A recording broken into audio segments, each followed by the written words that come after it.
那大家好，我是 FCGRJ。上个礼拜白龙登陆之后，相信大家在天梯，不管在天梯或者在 rating， 应该都有感受到啦。白龙真的是非常非常的多，就是这卡组在强化过后，加入了原石系统，是来到了可以说是主流的位置啊，甚至可以说这一版唯一 T1 的存在。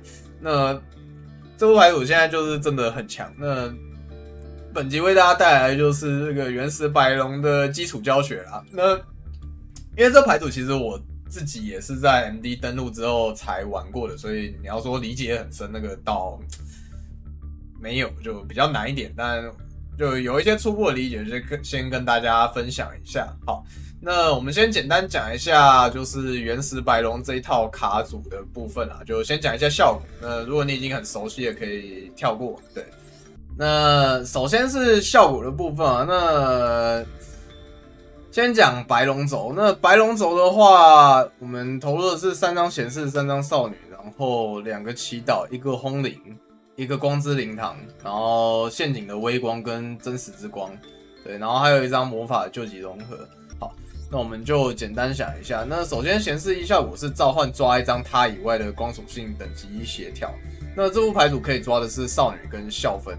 对，那一般没有少女我们会抓少女，然后有少女我们才去抓校分这样子。好，然后显示的2效果是手牌舍弃此卡以场上1张效果就让你发动，然后送到墓地之后从牌组特殊召1张青眼怪兽。对，那这个青眼怪兽只能叫青眼白龙，在我们这副卡组里。那有些人有带喷射机的话是可以跳喷射机的。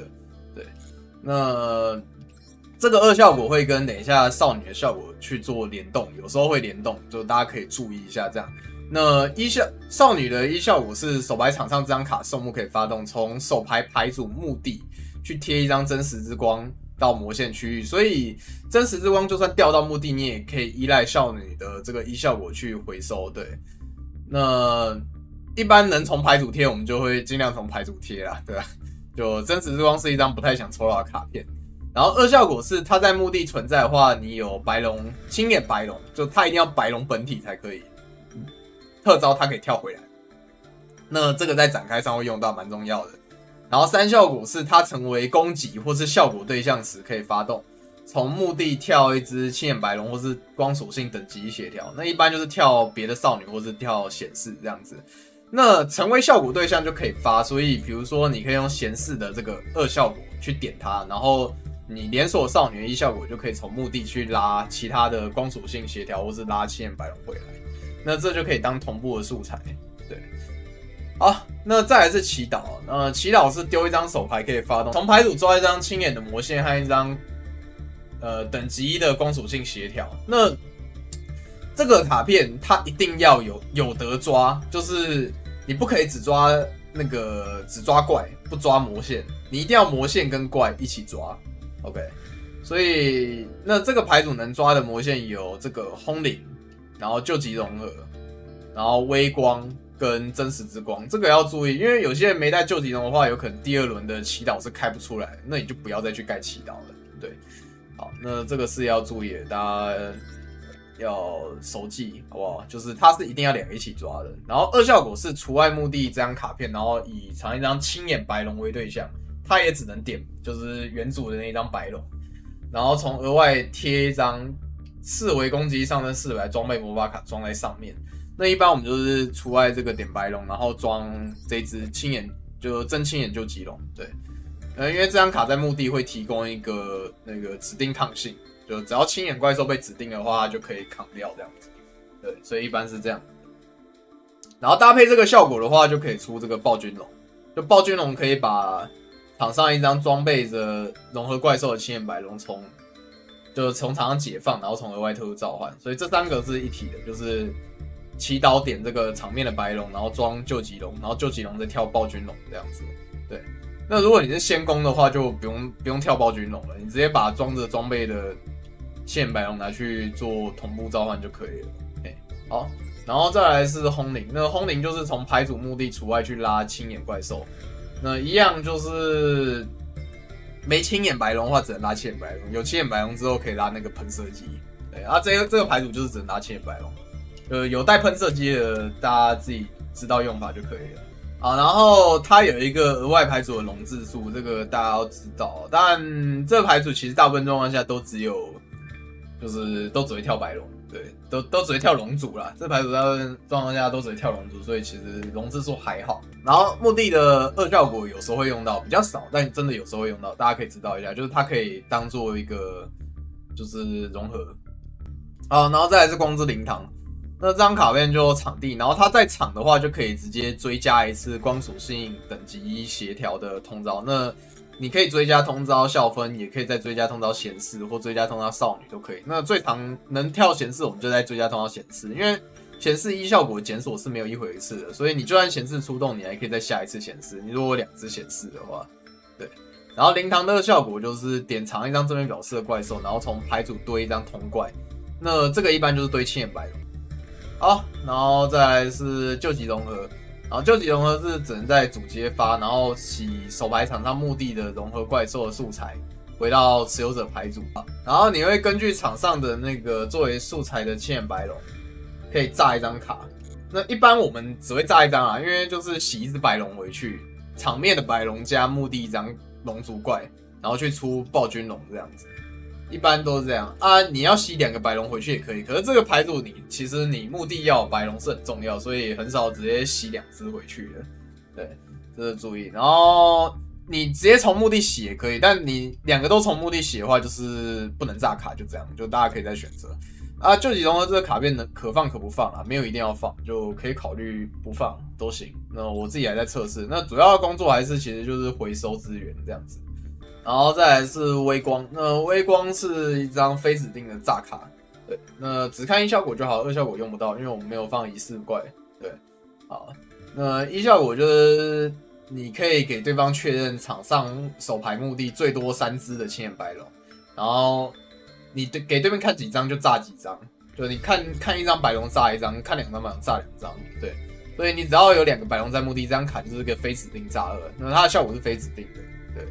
好，然后再来是这个真实之光。那这卡片的话，它是牌组运转资源关键啦。1效果是就是1效果是可以从手牌墓地跳1只白龙，或是盖一张红名卡不存在我方场上墓地，然后写有7眼白龙卡名的魔线在场上。要注意是，就是你墓地有不能再盖，比如说你墓地有7道，你就不可以再盖7道。这个是最常会误会的东西，对。那一般就是盖祈祷可以展开，然后盖微光是主抗，然后也可以再盖救急融合这样，然后有时候会盖轰灵，就多一个跳7眼白龙的方式。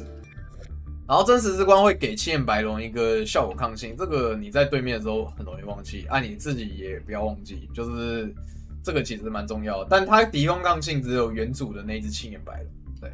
然后3效果是它在魔线收末的话，这你会把自己场上怪兽全部炸掉，所以这个要注意。是原石轴部分，那原石轴是由原石小龙、然后黄脉以及穿光构成的。那运作很简单，就是下小龙可以盖黄脉，黄脉可以抓穿光。对，那如果当黄脉起手的话，也可以抓小龙，然后小龙盖穿光，那就简单的形成一个调度。那穿光这张卡片，你只要手牌有原石卡或是通常怪兽，那或是场面有通常怪兽的话都可以用。那是选择1张卡片无效并除外，所以它就是一个很简单的3色差。那为什么原石这一套要搭白龙？就是因为我们白龙有7眼白龙嘛，就这个通常怪兽是一定要放的。那穿光就可以跟这个7眼白龙有搭配，然后加上原石小龙的3效果可以回收。对，那只要场上墓地有通常怪兽就可以回收。那你玩白龙场上跟墓地通常是会有7眼白龙，那这张卡就可以无限自己续航，就很强。对，然后穿光的2效果是场上有原石怪就可以盖回来。那有小龙的话，这个就可以盖回来，所以这就会变成白龙一个很强的辅助轴。对，那也是奠定了这一副牌组的一个玩法啦，就基本上是围绕原石轴去做一个 beat， 就是它就是一个强攻牌组。对。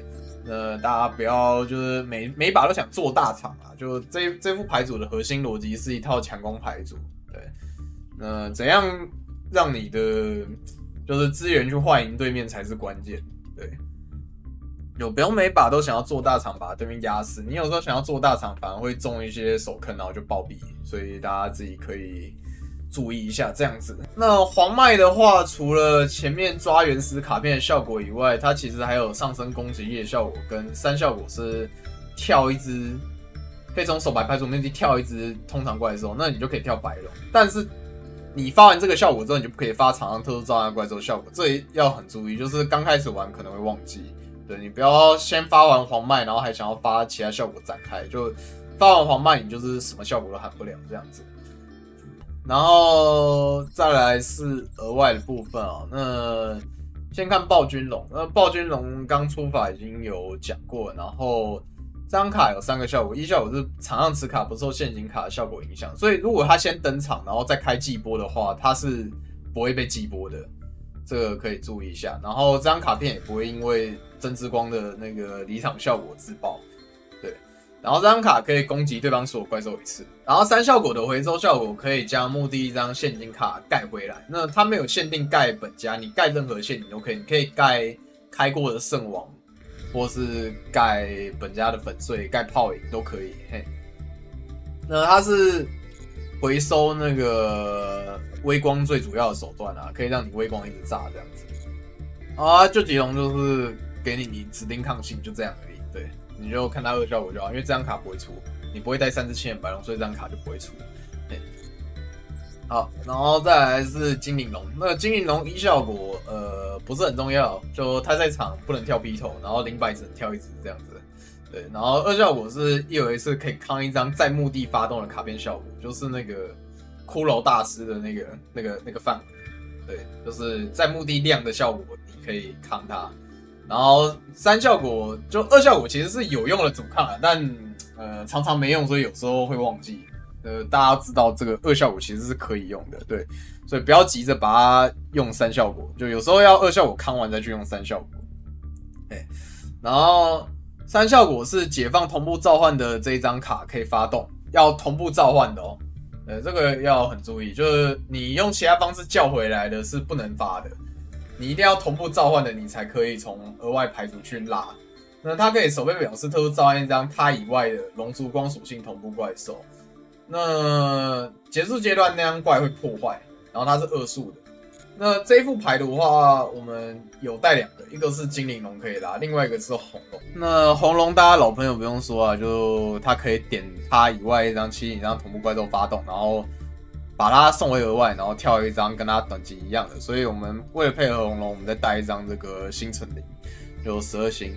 但其实这一副牌组很少跳红龙，就很多状况都不会跳，就大部分状况下其实都单精灵龙在打，很少做到双9，就是2个精灵龙。对，然后再来是救急灵龙，那救急灵龙就是用精灵龙去跳，不太会直接出，很少，应该不太会直接出。那1效果是它只要在怪兽区，对手就不可以将你的墓地的卡除外，就它不可以墓指你，但它可以除外自己的墓地，这个要注意。就这个文本翻译写的可能不是很好，可能一开始大家会忘记。对，然后就这个卡片的话，它就可以保守坑通过，比如说你的 G 就不会被木指，你的校分灰流幽鬼兔就不会被对手木指，这个可以注意。所以有一个操作就是，比如说你丢 G， 然后他指明，那你这时候连锁场让精灵龙解放，去跳这个救急灵龙，这样就可以保那个 G 通过。啊，对手比较熟练，他就会知道，所以他就不会去指你，他就会等着指你的精灵龙，就这个大家就知道就可以了。所以2个精灵龙的话就可以仿木指，就是你 C1 精灵龙，对面指那个精灵龙，你在 C2 就再发第2只精灵龙的效果 C2， 然后就先跳救急灵龙，然后这时候处理木指就没办法除外你的精灵龙，那第1只精灵龙也会通过，就可以跳红龙这样子。对。然后2效果是一个主抗，但它只能抗在场上发动的效果，对，然后是发动无效。然后3效果，它被战效破的话，可以从墓地拉一只它以外的光属性龙族。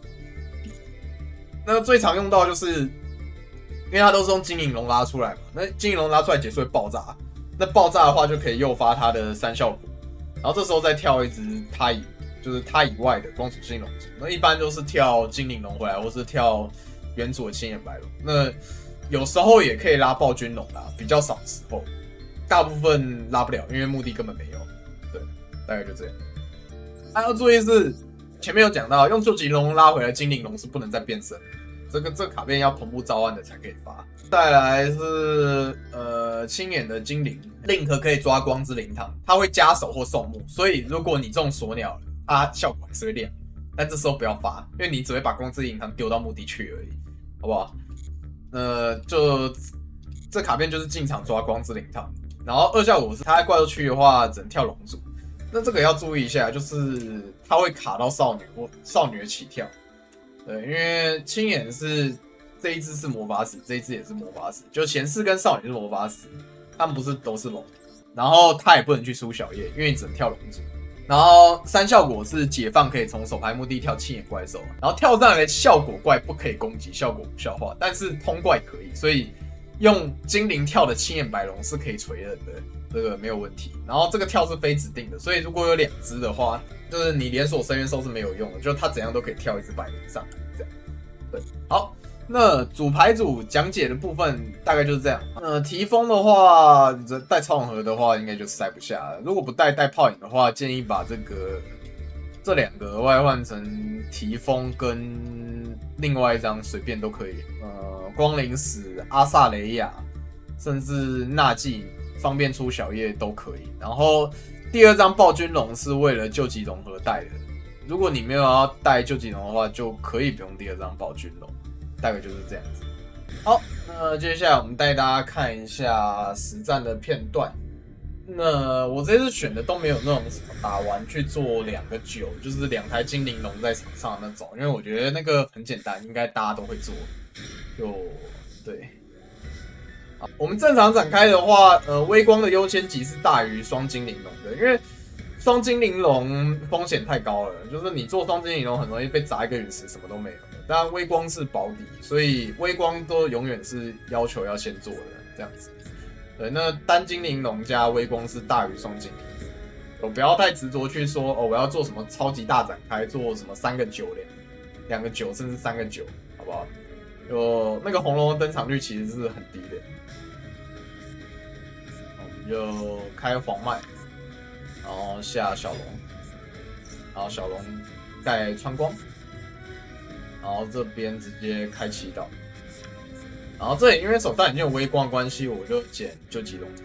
这里如果要减那个也可以，减8也可以，不是减8啊，减那个减那个叫什么轰鸣啊轰鸣。但是减救急龙格的话，可能等一下中狙比较好妥协，所以先减救急龙格。这样，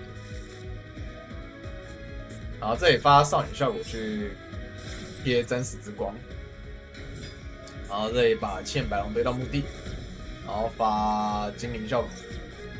那这里吃深渊兽的话，不是很想给它雕，所以就用真实之光连锁把欠白龙拉回来，但吃狙了。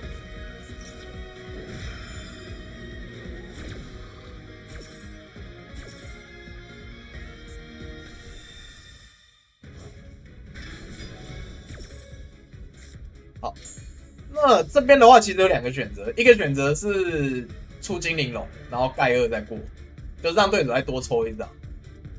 对，那这一把我是直接喊过了，因为它是60卡组的关系，我觉得应该是烙印，所以我觉得那个精灵龙可能不是很可靠，我就没有，就是我觉得大家多抽1张比较可怕啦，我觉得让60牌多抽1张比较可怕。如果这边是40的话，我会考虑多出1只精灵龙，这样可能好一点。就看状况，而且我如果出精灵龙的话，我的白龙会掉下去，白龙下回合会被那个深渊兽雕啊。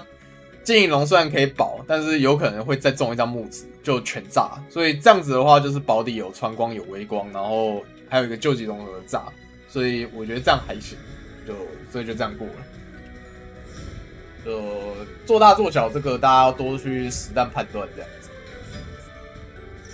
阿尔贝不管，我们就管他捡上来魔线就可以了。如果他捡到一种，我就直接穿他了。气焰也就不管。然后他这边黑衣龙从手牌掉的话，这边是一定要直接炸的，因为这张卡片在场上是压不死的。如果你放着不管的话，他会跟你做超融合，然后会跟你接触融合，会被滚轮拍，好不好？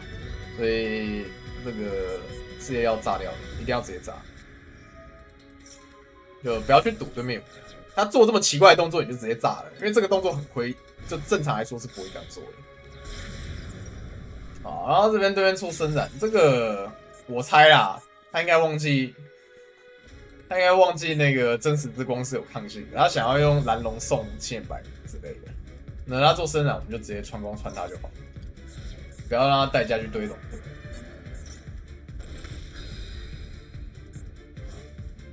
如果60排土盖一张怪的话，基本上也是要炸掉，就是直接用微光炸的，因为会被阿布斯接触龙会，这是有可能的，大家要注意。好，那这边就随便打了，就无所谓。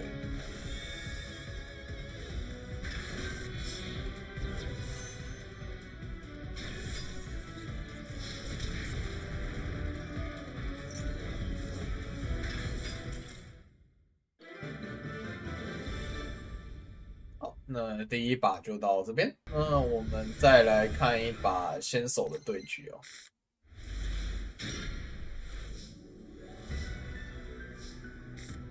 那这边一样，开局就是开黄麦，有原石州就是先动原石州。场地的追加通招是只能追加通招，就是光属性的等级协调的，它是不能追加通招小的，所以你只要有通招权，基本上就是给到小的。对。好，那这边黄麦吃圣王。那吃圣王代表不会吃灰，就直接开祈祷就行。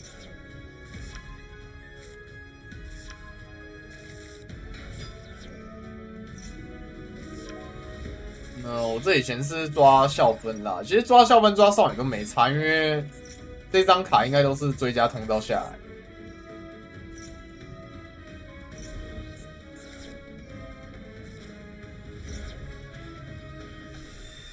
就区别不是很大，应该是区别不是很大。就中狙的时候我妥协比较快嘛，所以我这边先抓校分这样。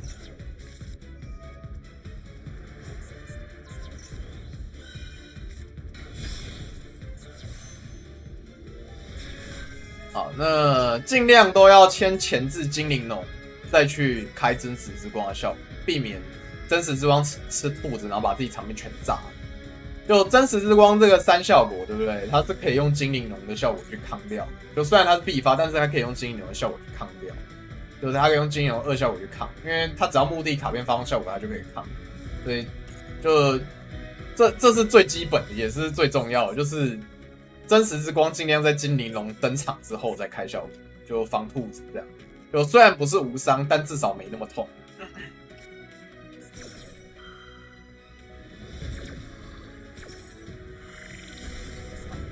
这里真实之光效果，原本想要精灵龙扛的，但被对面用炮影卡连锁。那这个是会被卡连锁。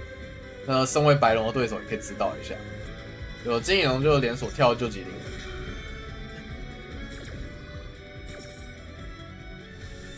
对，他场面会自己爆炸。好，那救急龙被笑破的话，可以跳墓地卡片回来。那这里就跳精灵龙。虽然这个精灵龙不能变身，但它还是可以扛那个墓地的卡片效果发动。然后再用黄麦再拉一只白，这里出天球，就也还行。至少我们还有穿光跟至少我们还有微光跟天球这样。那他第一动黄麦我是没选择炸，因为我有2个白龙的关系，我想要把它通招点炸掉。那这里就微光直接把他小龙加黄麦斩掉。然后天球去看少女就可以了。打白龙基本上就是盯着通招点去除去，然后剩下的就是在一个点去看那个真实之光就可以。好，剩下我们来看一把后手的对局。